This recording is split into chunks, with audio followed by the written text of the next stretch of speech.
media's role in the 1993 Branch Davidian negotiations. If any of you remember this, this was outside of Waco, Texas. And the media has an obligation to inform the public. That's their role. But the question I wanted to ask is if that negates ethics when it comes to live broadcast. So just a little bit of background on the overall situation. It started on February 28th in 1993. There's a 70-acre compound that housed a religious group called the Branch Davidians just outside of Waco. On February 28th, the U.S. Bureau of Alcohol, Tobacco, and Firearms, they were attempting the execution of a search and arrest warrant for David Koresh, the leader of this religious organization. And what most people don't realize is that it had nothing to do with religion at that time. The search and arrest warrant was for illegal procurement and of weapons and explosives they were also manufacturing. However, what other people also don't always know is that Koresh was alerted of the impending raid by his brother-in-law, a local postal worker. He had run into a member of the media on the side of the road, and this photographer asked the postal worker for directions to the compound because he had caught wind that something might happen. So this postal worker, David Koresh's brother, returned to the compound and alerted them. And so from the get-go, they were prepared for a shootout. What resulted was that 6 Davidians and 4 ATF agents died in that initial raid. What happened after that was that it resulted in a 51-day standoff between the ATF, the FBI, and the Branch Davidians, and finalized in a mass suicide, burning of the compound of nearly 80 people. Now, the media played a pretty significant role in the negotiations, and some of the ethical choices that they made may have played a role in the outcome. So we'll talk a little bit about that. I want to talk first, I'll show you the initial video. One of the ethical issues, is that all of these images were broadcast live, much of what we see similar to today.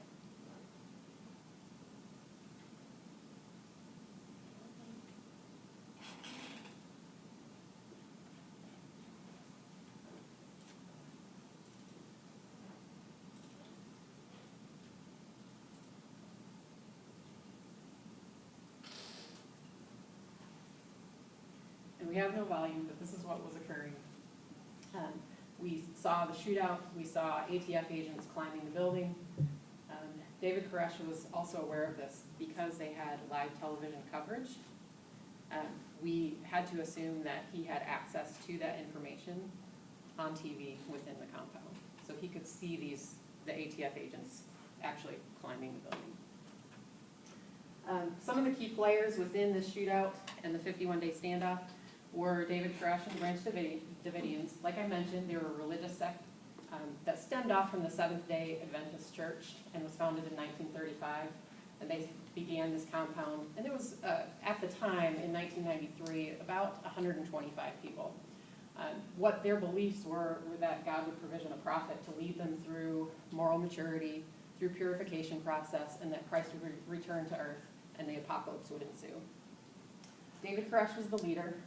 He became leader in 1987 and believed that he was the Messiah. He believed he was the only person that could interpret the Bible and speak prophecy. He also required that the men remain celibate and took many spiritual wives, even if these women were already married, and many were underage.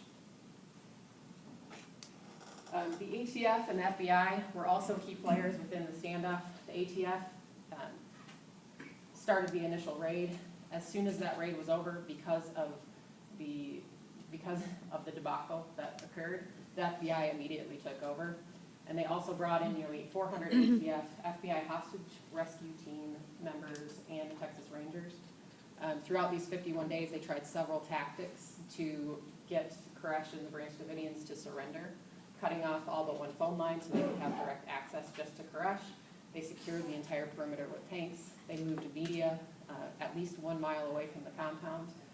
And they negotiated for the release of hostages, including children and the elderly. The media played a significant role in this. We believe that the raid was hurried because the Dallas or the Waco Tribune Herald, was about to release a 7-part series called The Sinful Messiah on David Koresh for the alleged child abuse and sexual abuse by the cult.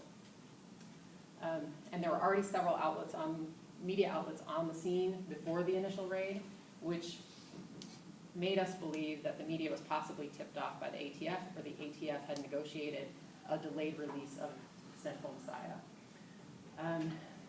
Interviews and broadcasts were negotiated for the release of the children. David Koresh was granted live interviews on CNN, on A Current Affair. They also negotiated for videotapes of the children and full-length sermons through Dallas radio stations. At one point, a Dallas radio station said, "If the Davidians, if you need help, give us a sign." They displayed a white flag 2 times. "God help us, we want the press." And "FBI broke negotiations, we want the press." Now, several media outlets left after the first couple days, primarily because there was no action, and it was just financially consuming. But many stayed, and what they ended up broadcasting was was tanks boring holes into the compound. Janet Reno, after those 51 days, decided that it was the best interest to insert tear gas to try and flush the 80 people remaining in the compound out. And there is rumor, because the compound ended up catching on fire, and the whole entire compound went up in flames within less than 2 minutes, that the Davidians set the fires themselves, and only one person left the building. So the ethical issues I looked at were journalistic ethics, so seek truth and report it, and minimize harm. The Society of Professional Journalists and Radio, Television, Digital News Associations have similar ethical standpoints, that journalists seek to understand the diversity of their community and inform the public without bias or stereotype. But immediately, the language that the media outlets used were hostage negotiations, raid, standoff, siege, and this may have incited Koresh to prolong the negotiations because it gave him power, holding off nearly 400 agents. They also used the word cult from the first day. Journalistic ethics dictate that care and sensitivity should be used when dealing with religions in which a journalist is unaware or unfamiliar. And no journalist gathered any information about the Davidians' beliefs, and they failed to discuss anything on air. They just continued to call them a cult. And all that does is that creates a fiction. We're giving people a fictionalized version of what this religion is rather than fact. The media really missed an opportunity to discuss the groups that fall outside of what we as Americans think of traditional Christianity. And it simplified the situation for the public, which is a lot of time what media tends to do. So it made the Davidians bad and the government was good. Neither the authorities nor many in the media took seriously the possibility that these were actually deeply devout believers. The other ethical issue that I looked at was minimize harm. The media instigated and exacerbated the struggle, primarily because a journalist is required, or their role is really to seek to minimize harm to the viewing public, to the individuals involved in the situation. So we really need to consider the reach of the broadcast and its potential for long-term damage. The Poynter Institute also has some ethical guidelines regarding hostage situations, developing raids and law enforcement, which is we need to assume that the group has access to the media. And so you may be giving away tactical information, and you need to use care and caution. Media, because they broadcast live the entire time, they provided information that potentially hindered the initial raid by tipping off Koresh's brother-in-law. And they revealed tactical information because they were broadcasting live. They showed the actions of ATF and the FBI. And while this may not have been intentional, caution certainly was not well exercised.